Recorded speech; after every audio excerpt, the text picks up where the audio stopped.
Hi, everyone. Welcome to the Salt Marsh Opera Kids Love Opera question and answer session. My name is Sarah Callanan, and I will be moderating today's discussion, where we have put together a fantastic panel of singers to answer questions submitted by middle school students about opera and what it's like to be a singer. So without further ado, let's introduce our panel. I'm Andrew Potter. I am a bass, and I live in a little town called Lynchburg, Virginia. My name is Elena Armijo, and I am a mezzo-soprano, and I am in Newark, New Jersey.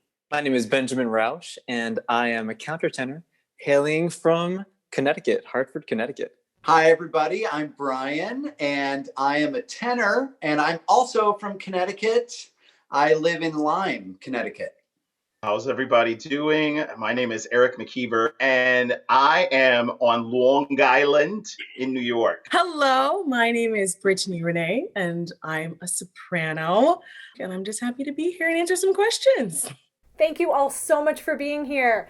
Okay, let's jump into our first question. This is a video submission from 6th grader Mari.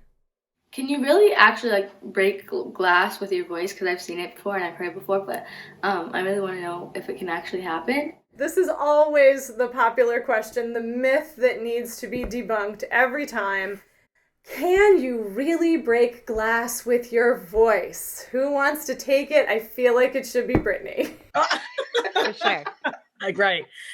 I personally have not, but this has been proven on the show Mythbusters and some other shows. You can, but has to be amplified, and it has to be at a certain pitch. So you're never shattering wine glasses in your performance? No. I'll definitely play them. I'll kind of do, make the glass sing. That's really about all I can do. Well, so let's face it, Brittany is definitely the person to ask about that. But what's really cool is actually because of the lower formants and the resonance in my voice, if there's water in the glass, I have been told that if I'm singing low enough and loudly enough, that you can see some of the vibrations in the water. If there's any way that you can film yourself doing that Jurassic Park situation where you just see the water vibrating in the glass, if you can do that, I will plug that in. So technically not a myth, but never something that's going to happen in the opera house. Never. Okay, our next question comes from Preston.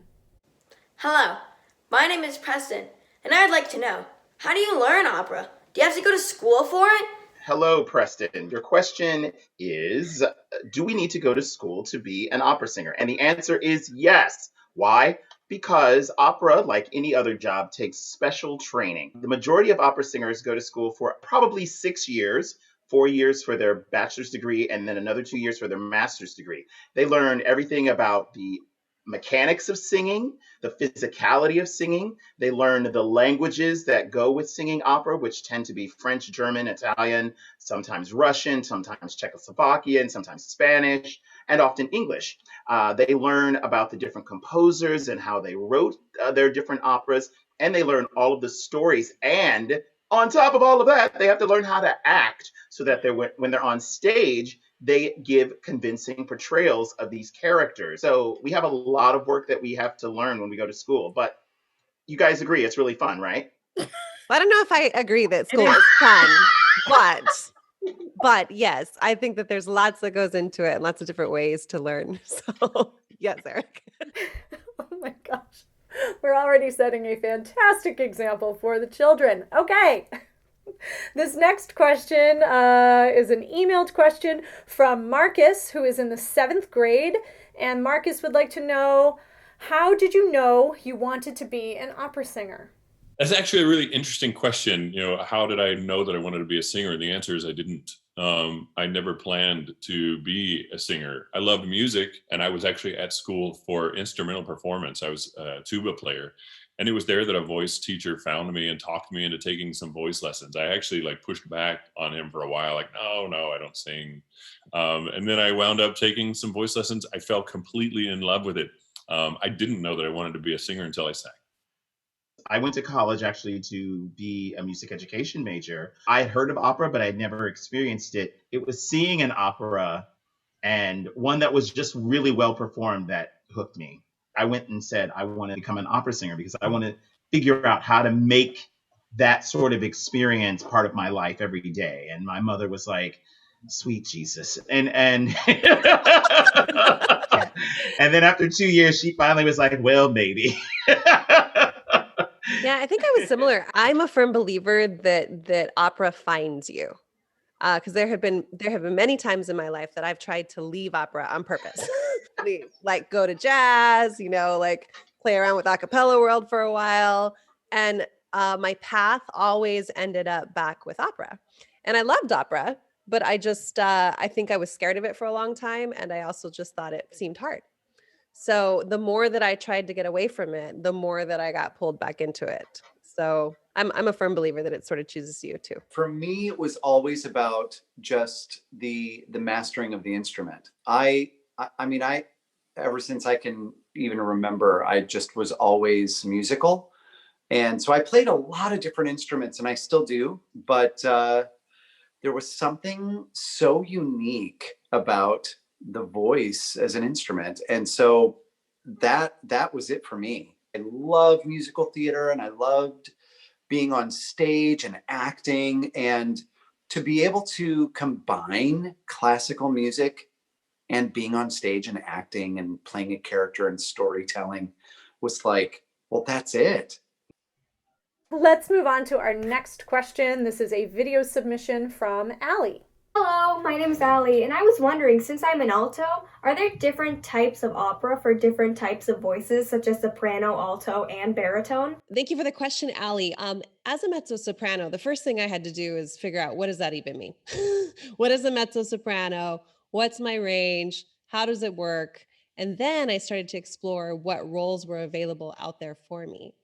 And the way that I would answer your question directly is that each role is sort of like trying on a dress. Does it actually fit? And how does it fit? And do I like it? Do I like how it fits? Or is this something that I'm trying to fit into? So with each new role that comes, even if the character is labeled as a mezzo-soprano, the very first thing I do is ask myself, do I like the character? Do I like the way that she sings in her voice?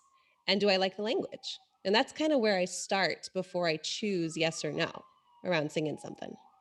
Benjamin, can you talk a little bit about the types of opera that you get to sing, being a countertenor? Because you have sort of the most specialized, I would say, voice type of anyone here. Well, it's so interesting because in terms of opera today, countertenors are becoming more and more popular, which I'm super excited about.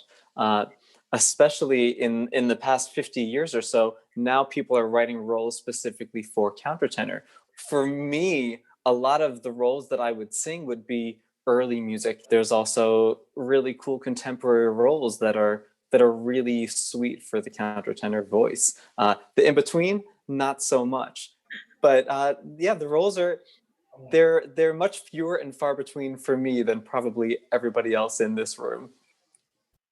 Okay, let's move on to our next question. This is an emailed question from Victor, who would like to know, what is the hardest part about being an opera singer? The hardest part about being an opera singer, especially when I was a young singer, was the rejection, because you have to deal with being told no, and you have to learn to not take it personally. But it's hard because there's a lot of rejection. There are so many things that I could say, but I'll say this. So I'm a father of two beautiful girls, and when they were growing up and I was traveling for work, one of the hardest things for me to do was to be away. And I love traveling. I love making friends and meeting people and being put in really wonderful artistic situations. But it's a very lonely existence. It's fulfilling and wonderful, but it's just a big aspect of it for me. The most difficult thing, I think, is the flexibility of not knowing exactly what tomorrow is going to look like. How am I going to feel? How much money is going to be in the bank? Where am I going to have to travel to? What shows are going to be canceled? So that I think is the more challenging side of what we do. Yes, definitely. Oh, okay. Let's see. Our next question is another video submission. Hi, my name's Kat, and as a young performer, I have a couple of questions. First, is it true that belting and singing loudly is slowly hurting your voice? Kat, I am so glad you asked this question. Can you hurt your voice by belting? The answer is yes. Technically, you can hurt your voice doing anything, talking loud for a long time, screaming at a concert. Even if you're singing opera with improper vocal technique, you could potentially do damage. The vocal cords are very delicate. I don't want to freak anybody out, but it is possible. Now, just a word on belting in particular. It is more likely.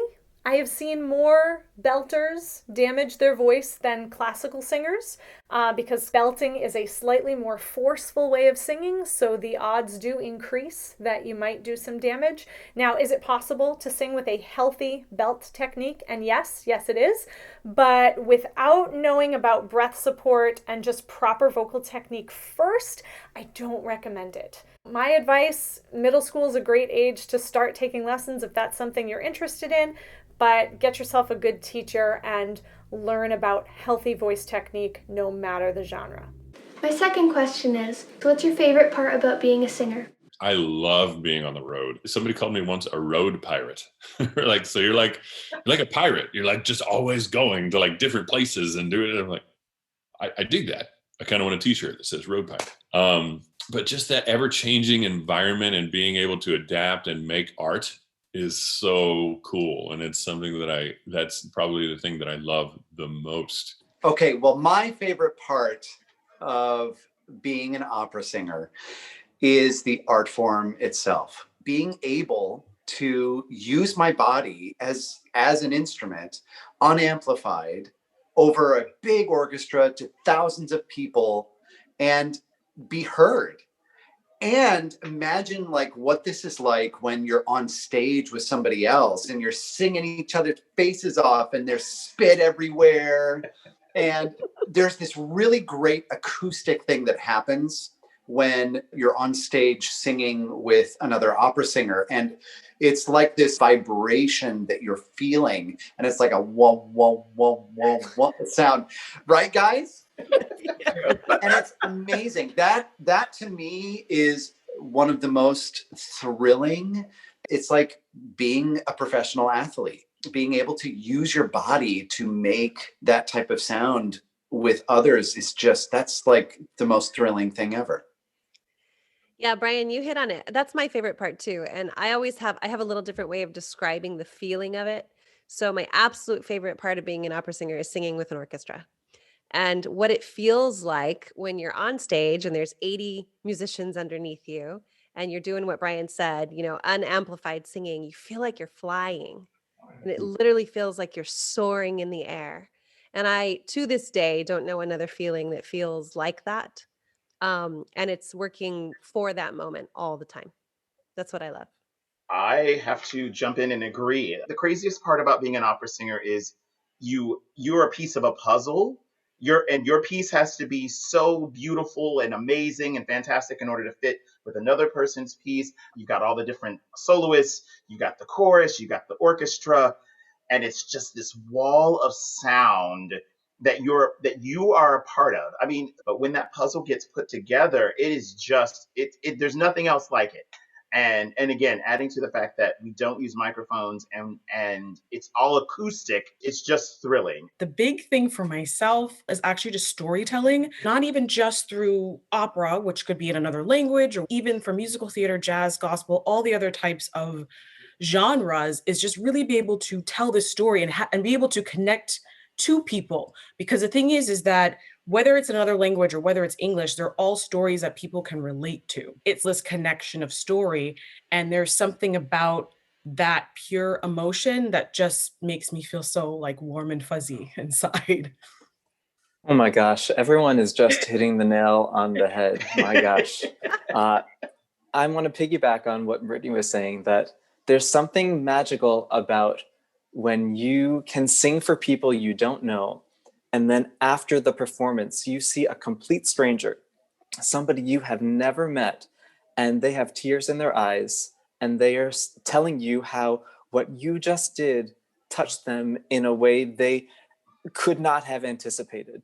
And there's this unspoken love between the stranger and you, and those moments are just, they're magical. Yes, these answers are so good. Okay, our next question comes from Jamie, and Jamie would like to know, what is your main struggle when you are performing? Do you ever have to deal with stage fright? I do get nervous. I still get butterflies just sitting here, just like, waiting, like, oh my God, let me breathe, let me do this. Or whether I'm just taking that, 30 seconds right before going on stage just to center my mind, that I can be like, all right, let's do this. Let's go out here. You know what you're worth. There's nothing to be worried about. Let's do it. I don't know very many singers that don't have a few butterflies before they go on stage. As a matter of fact, I kind of count on those butterflies. That little bit of like, okay, here we go, because it gives me extra adrenaline for the performance itself. The real trick is just not to get in my head. And the second I get like in my brain, then I'm sunk. So I don't really deal with stage fright, but there are some singers that do. I actually know a phenomenal mezzo who she's like terrified before she goes on stage every single time. And I'm like, oh my gosh, is she going to make it? And then she goes out and just crushes it. So whether you have stage fright or whether you don't have stage fright, you can sing. You can go on to be an opera singer. I'll jump in and say the same. We're nervous because we want to do well. And this thing is inside of us, so we can't take this out and make sure it's perfect. We just have to trust it. Well, I'm gonna jump on to what Eric was just saying. When you're singing, it's your sound. It's you. And so it's insanely personal. So the number one thing that we all struggle with is not sucking. Right? So we all have this like knee-jerk reaction to not sound bad. And so I think one of the biggest struggles that a singer can have is being okay being yourself. That's so spot on. And I have to piggyback on it, because I have a mantra that I always say to myself as a struggling perfectionist. I always just tell myself, special, not perfect. This is going to be special. It's not going to be perfect. Benjamin, you're so right. So Leonard Bernstein, for you kids, he was an amazing composer, an amazing conductor, and mentor to so many young artists. He would say that very thing, that you do all of the work, you do all the preparation, but when it's time to perform, all that's really required of you is to just show up, to just trust in the work that you've done and be yourself. Yes. Oh, Brian, I love that. Okay, moving on to Madison, who is in the 7th grade. Madison would like to know, do you only sing opera, or do you get to sing other types of music too? And I think I'm just going to start and say we all sing all kinds of things, from music theater to jazz to pop to gospel, and I'm sure some of us sing rock and country. I don't think any of us started with opera. Am I right? Did anybody start with opera first? I mean, I didn't get introduced to opera till much later, like when I was in college. Like I grew up on all these other types of genres, and I saw opera and I loved it. I was like, oh my God, I called me this history nerd. I just was like, I don't know what this ancient art form is, but I absolutely love it. But I didn't get that until much later, much later. And for a while, everyone was like, okay, well, you're this Black soprano. This is like the people that came before you. This is what you need to stay in. And it was something where I was kind of like, okay, but what about these other things? Now you're seeing how this industry is slowly starting to change a little bit. Yeah, I think it's become much more accepted to move outside of the operatic box and take that wonderful singing technique that we all train so hard to get and apply it to many things, not just opera. Speaking of that, are you guys familiar with John Holliday? He's a countertenor that is on The Voice and killing it. And like really singing, there's just something about his confidence in his instrument that you know comes from his technical foundation. Mhm. And I think like that's the one thing I always say, regardless of whether you want to do musical theater, pop, R&B, country, whatever, learn how to sing well Sing. and you will be able to sing a lot of things. If you want to sing opera, then train to sing opera, but learn how to just support the instrument, learn how to sing a phrase. Don't be like, I love you. I'm like, no, you don't say that to people. You say, I love you. I missed that. For the seats in the back, can we get that again? Okay. Okay. Before we all have to take off, I do want to wrap this up. If there are young people watching this who are interested in learning more about opera or training to become a singer, what is the first piece of advice that you would give them? And I'm going to go first just because it's the first one I can think of and I don't want anyone to steal my answer. And that is learn to read music. It will enrich your life and make you a better singer and make you a better musician. That will make it so much easier for you to understand and be able to use your own voice. Yeah, I think I'd follow that up with read music and play an instrument. Don't just sing. Pick up something, some instrument, because any instrument you play will inform also how you sing. So if you can, get curious about an instrument as well. Speaking of learning to read music, picking up an instrument, really learning it so that you can understand the language of music, because it is like learning a separate language. That's so crucially important. But also, if you're going to consider opera, then you must consider other languages. You must consider really learning Italian or German or French. It's just as important, I think, with learning music, learning how to read music, understand it, as well as language too. My advice is really kind of simple. Number one, do your best. The competition in this industry is absolutely insane.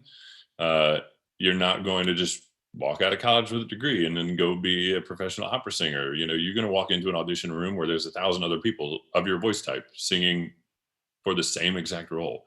It's extraordinarily competitive. So you're going to need to work hard. You're going to need to practice. If you try and shortcut, you just simply won't make it.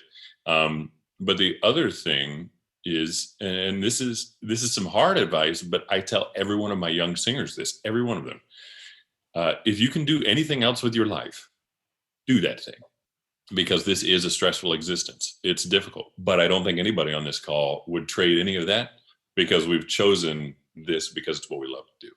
And I think I just have one more thing that I would advise all young people to do. And obviously this isn't something that can be done now while we're still in the midst of a pandemic, but go see live music. It is an entirely different experience to feel and hear music live.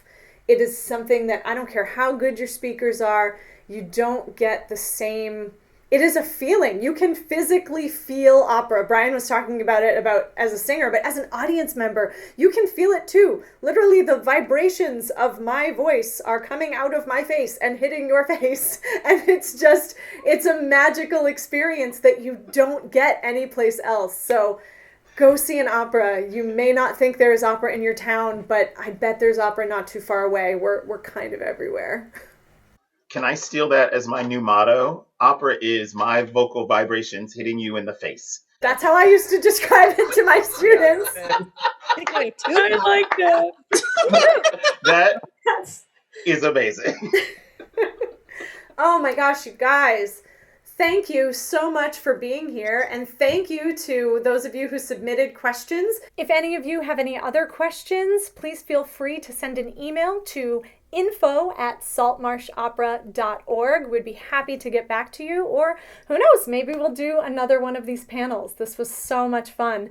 So thank you all for joining us. We look forward to seeing you again at one of our live performances. But until then, please connect with Saltmarsh on social media. We're on YouTube and Instagram and Facebook and all of the places.